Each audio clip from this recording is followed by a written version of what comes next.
Olá, bom dia, graça e paz. Tudo bem? Espero em Deus que esteja tudo bem. Eu, Margarida, conhecida como Meg Siqueira, estou aqui mais uma vez trazendo a reflexão da palavra do Senhor. E nesse mês nós estamos com uma minissérie Grandes Homens e Mulheres da Reforma Protestante. Espero que você tenha aprendido sobre aqueles que nós já falamos e que você também venha aprender um pouquinho hoje. Hoje nós temos um também dos nossos pré-reformadores, aquele que começou a reforma já na primeira geração, John Hus. Já ouviu falar dele? Conhece John Hus? Nós vamos pegar um pouquinho do resumo da história dele daqui a pouquinho. Antes, eu queria que você abrisse sua Bíblia em Salmos 27, apenas o versículo 1, onde diz: O Senhor é a minha luz e a minha salvação.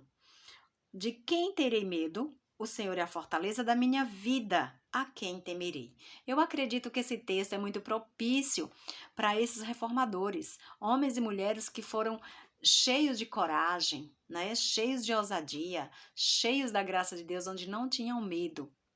Homens e mulheres onde muitos acabaram morrendo de forma terrível por não negar a sua fé, por não negar o nome do Senhor, por não negar quem eles verdadeiramente serviam. Então hoje nós vamos aprender um pouquinho sobre John Hus.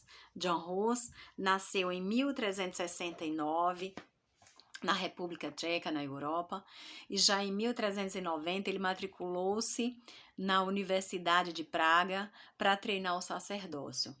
Encontrou ali a biografia, os escritos de John Wycliffe e chamou a sua atenção. O programa de reforma de Wycliffe, críticas à imoralidade clérica, rejeição da doutrina medieval, da transubstanciação, que significa a presença sacerdotal de Jesus Cristo na Eucaristia. A pregação de Hus atraía multidões. Ele estava desejoso de tornar as escrituras acessível ao povo. Ele não só pregou em tcheco, mas traduziu partes da liturgia, assim como vários hinos latinos para a língua vernácula.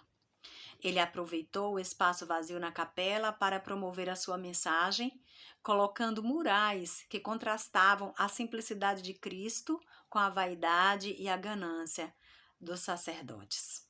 O Papa, vendo isso, ficou muito chateado e perturbado. Então, em 1409, o Papa, vendo a fama crescente de John Hus, ordenou ao arcebispo de Praga que proibisse qualquer outra pregação na capela de Belém. Hus se recusou a abandonar o seu púlpito. Olha que corajoso. Olha que homem de fé, não é? Mesmo sendo perseguido, ele continuou pregando e continuou com a sua voz, né, soando sobre o que era verdadeiramente o Evangelho de Deus. No ano seguinte, o arcebispo o excomungou com base em heresias e logo depois fugiu da cidade. Em 1411, ele foi exilado, ficou ali 2 anos, exilado, estudando, aprofundando seus estudos e escrevendo seus livros. O papado proibiu todo o povo de congregar, e quando Hus ficou sabendo que o seu povo não estava congregando, ele volta novamente em 1414. Daí então, ele foi convocado a responder às acusações, a participar do concílio em Constância, mas ele foi com a certeza de que não voltaria mais. Porém, ele tinha a esperança de que poderia ter a oportunidade de promover a sua visão para a reforma da igreja. Nesse momento, depois do seu discurso, não voltando atrás, permanecendo nas suas convicções, ele foi aprisionado. Ele foi aprisionado e também foi julgado. Foi julgado e executado de forma cruel. Pois olha o que aconteceu com Hus. Eles fizeram com que eles tirassem suas vestes cléricas, as suas roupas, não é? E ali eles vestiram em Hus como se fosse uma máscara de murro mesmo, de cavalo, né? E encheram seus corpos de desenhos de demônios, desenhos demoníacos, pois eles acreditavam que Hus estava possuído e por isso ele estava falando aquelas coisas. Vestiram com essa máscara, encheram o corpo de desenhos de demônio, amarraram numa estaca e queimaram, atearam fogo até a sua morte. De acordo com o relato de algumas testemunhas oculares, dizem que Rus, quando estava sendo queimado, cantava hinos de louvores a Deus. Olha que coisa linda. Ele morreu cantando hinos de louvores ao Senhor Deus. Ele morreu engrandecendo aquele que merece todo louvor, toda honra e toda glória. Ele não temeu nem mesmo no momento da sua morte. Ele cantava hinos, adorava ao Senhor, enquanto as chamas o envolviam. As críticas de Rus, o que deixou o papado mais irado, mais chateado, foi porque ele defendia essa tese de não haver mais a veneração, a idolatria a Maria e aos santos. Ele defendia também que a prática medieval de reter o cálice e oferecer só o pão na Eucaristia estava errado, como até hoje é feito na Igreja Católica. Eles tomam apenas o cálice e retêm o pão. Ele também pediu para que desconsiderasse as bulas papais, que eram aqueles mini livros, aqueles folhetos, livretos, onde os papas distribuíam e, de certa forma, eles usavam muito mais as bulas papais do que a própria Bíblia, que é a palavra de Deus.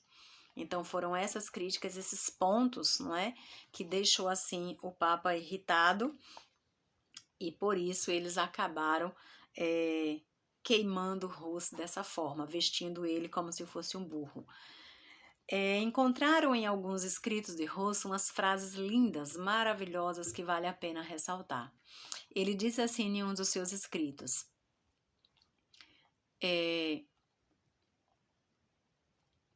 eu fico desejoso na esperança que surgirão pássaros mais fortes do que eu para continuar esta obra.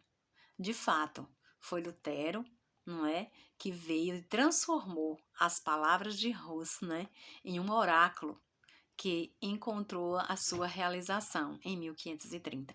Então, veja bem, ele falava como se fosse uma profecia, né, já proclamando que viria alguém. Em um outro trecho, ele disse assim: hoje vocês queimam um ganso, mas daqui a 100 anos um cisne surgirá que vocês não serão capazes de cozer ou assar. Uma profecia que dizia se referia a Martinho Lutero, que surgiria 100 anos depois, pregando suas 95 teses na porta da igreja de Wittenberg.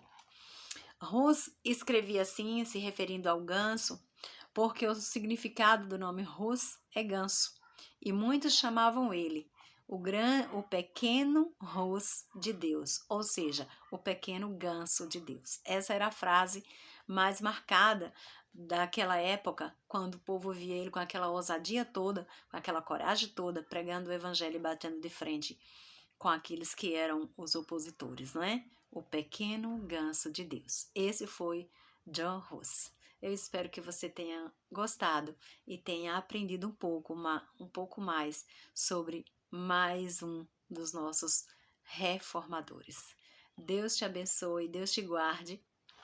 E amanhã nós temos mais. Amanhã nós temos mais outros reformadores para estarmos aprendendo e refletindo sobre essa grande história, esse grande marco, não é, que foi a Reforma Protestante. Olha, eu quero te pedir algo.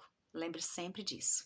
Deus é bom em todo tempo. Em todo tempo, Deus é bom. Um grande abraço. Fica com Deus.